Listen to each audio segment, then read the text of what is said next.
Hello, ladies and gentlemen. Apple Plus has just... What is it? Apple TV?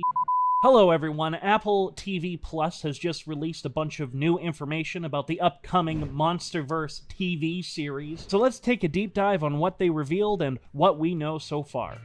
So a bunch of new stuff had just been released about this new Monsterverse TV series, which I kind of had been following, but it's been mainly in the background because I'm just so damn excited about Godzilla -1. We finally have a title for this series, Monarch, Legacy of Monsters. Interesting that Godzilla is not in the title. They also revealed a bunch of new stills for some of the characters, most importantly Kurt Russell. I think he was basically the mainstay of everything that we've been kind of watching. With what little information that we have, I'm actually now excited for this. If any of you have been following me for any period of time, you should know that I'm pretty dubious when it comes to the Monsterverse, just because I think it's the definition of wasted potential, and I don't like their dumbing down of the genre in a genre that is already pretty dumb to begin with. Sorry, fellow kaiju fans, but it's true. So let's actually take a look at one of the articles and we'll read it together. I'm looking at the one specifically from Apple TV Plus Press,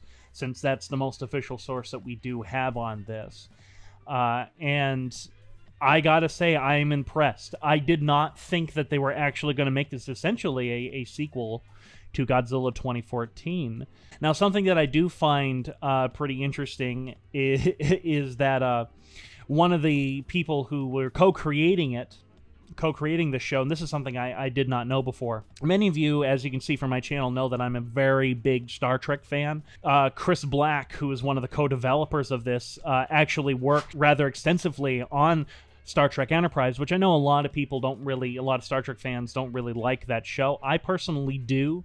I think seasons 3 and 4 of that show are really good. I didn't know that. I just didn't know that he worked on that. Now, I'm really glad that they're finally... It looks like they're making a show focusing on the organization that is Monarch, just because I have sort of a love affair with secret underground organizations. I always have for as long as I can remember from a creative standpoint, and Monarch fits that to a T. They are both a sort of separate entity, but they're also working with the government at the same time, and I like the dynamic that the Monsterverse hints at, but unfortunately, the Monsterverse has failed to really explore any of that idea in exchange for absolutely ridiculous monster action. The closest we've actually gotten into the Monarch thus far that I find fascinating is Kong Skull Island. That actually hinted at a lot of where Monarch was going, and that's the stuff that I found the most fascinating.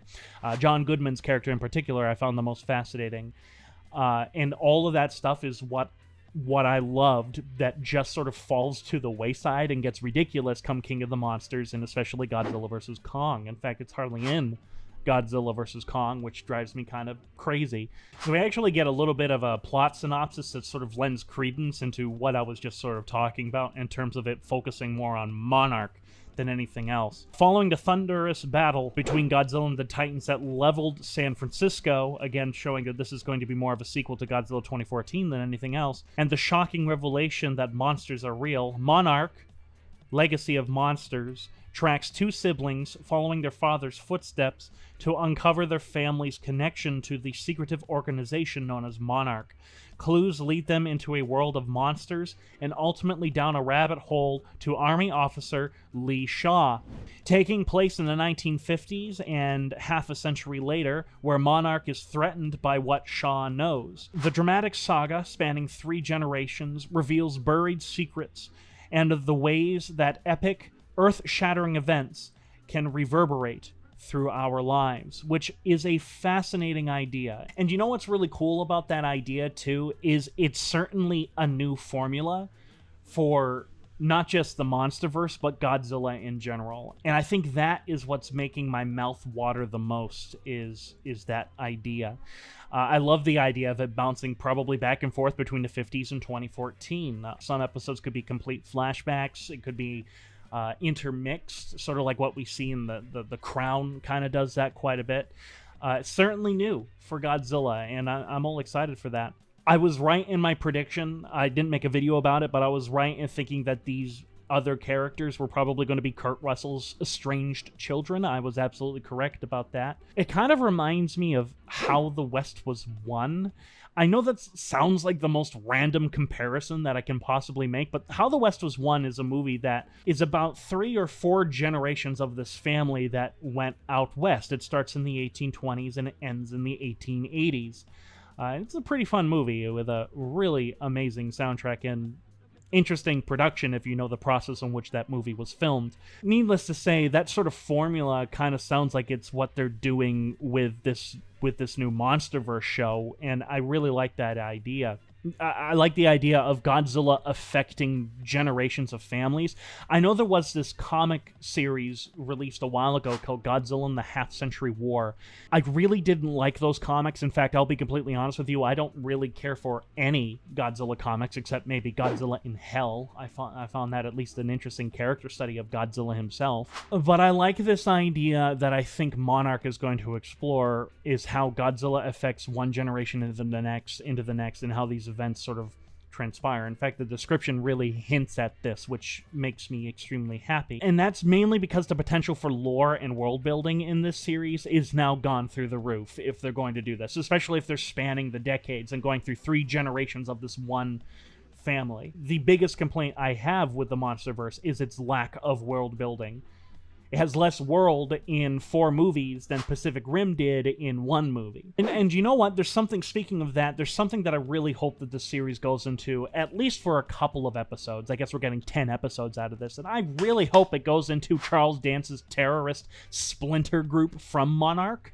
I mean, the only thing in Godzilla King of the Monsters that makes that terrorist organization even remotely interesting in that it has Charles Dance as that head of that group. And he's Charles Dance, and Charles Dance is f***ing awesome. So I hope they kind of go into why this organization exists in the first place. I mean, for God's sakes, that organization's completely forgotten about by the time Godzilla vs. Kong happens, so hopefully they'll do something with it. So much stuff that you can do that Godzilla King of the Monsters just didn't follow through with because of lazy writing. Yes, lazy writing. This seems, as I mentioned earlier, more like Godzilla 2014 Part 2 than it is necessarily a continuation after Godzilla vs. Kong, which is fine with me. I've made it no secret that Godzilla 2014 is my favorite film of the Monsterverse. After that is followed closely by Kong Skull Island. I like the first 2 movies much more than I like the final 2 movies, or the next 2 movies. Judging by this picture that we have of Godzilla from this series, it's quite clear that they are Batman v Superman-ing it.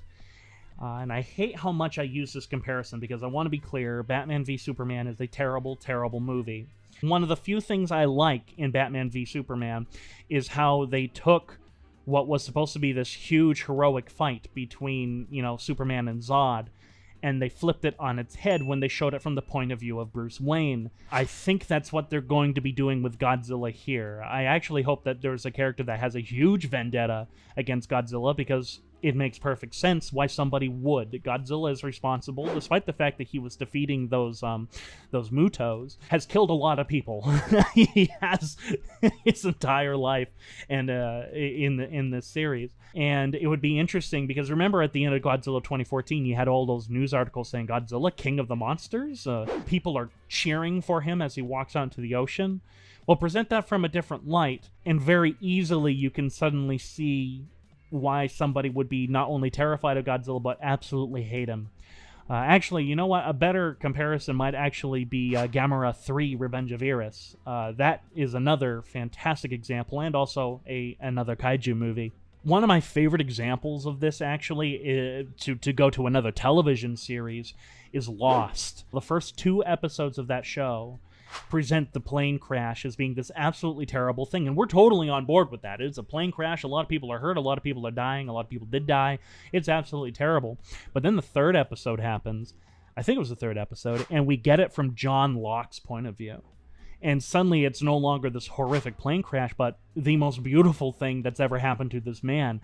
And I hope they kind of do that, but to the inverse, with this new Monarch TV series. So yeah, Kurt Russell is in this. I wonder how much he's actually going to be in this. I think his son Wyatt is going to be in the movie or the show a lot more. I really do hope that Kurt Russell has a big role in the show, and I mean him playing his character. You know, and stuff like that. My big fear is that they're going to kill Kurt Russell off rather early in a similar vein to Bryan Cranston, and then his story is mainly flashbacks with his son playing him, Wyatt Russell. I don't want that to happen because Kurt Russell, quite frankly, is a very good actor. I don't think this show had the money to keep Kurt Russell from beginning to end. If they do, awesome. But I just don't think that's what's going to happen. I can't see Kurt Russell being willing to do an entire series. This isn't something like Brian Cox in Succession or James Spader in Blacklist. It's Godzilla, guys. It's Godzilla. I'm sorry, guys, but that kaiju stigma is still very much alive in the world, and I don't see it going away anytime soon. Kurt Russell is either going to die super early, or he's only going to be in a few scenes sprinkled throughout the show. I think that's what we're going to get. But props to the filmmakers here. I'm so happy that they aren't digitally de-aging him and instead using his son. Now, granted, this is kind of an interesting scenario that's kind of unique to Kurt Russell and his son because it is his son and he does look an awful lot like Kurt Russell. Godzilla looks great. I always thought the 2014 design looked fantastic. I mean, there's not much else really to say about that. But the bridge scene in Godzilla 2014 is amazing, so I'm glad to see it be revisited here. And quite frankly, that design has always been good, despite some of the bad feet jokes that I make throughout the entire thing. I actually, in all seriousness, hope the monsters kind of take a backseat in this series. I don't think that's what's going to happen. In fact, I think Godzilla is only going to appear in a couple of episodes, and he's going to kind of serve as a backdrop throughout the entire thing, him and probably Kurt Russell's character. And we're probably going to get a lot of original kaiju or titans, and I'm okay with that. I just kind of hope that they take a back seat. I think the movies are really monster focused, rightfully so. That's what gets butts in the seats over here. In fact, I would love, in all seriousness, I bet you it's going to be a little bit lighter, but I would love to have an Andor-style tone to this Monarch series. I think it would fit really well with Godzilla, especially with this era of Godzilla within the Monsterverse. This is before the neon lights started really taking over. And I like the idea of regular people are thrown into extraordinary situations. I mean, I know that's a trope with just about all of fiction, but it's really common with Godzilla, especially when Shinichi Sekizawa ran the show. That was his whole premise, is it wasn't experts in their fields, really. It was just ordinary people who were good people being thrown into these crazy situations, and that's what he excelled at. So I kind of think we're going to get that a little bit here within the series. But the number one thing that I want to make clear before I wrap this up is I want it to be known that I really want this series to be used to explore this universe in this world, because I'm tired of just the insane spectacle. I want to care about my characters because I know it can happen. Godzilla has done it before, it can do it again, and it would be really awesome to see finally an American Godzilla movie that really is character focused. It's really looking at the human characters and the effects the Godzilla has on the world from an individualistic perspective. Not just on the macro, really reel it in. And I hope they are. I really hope that they do.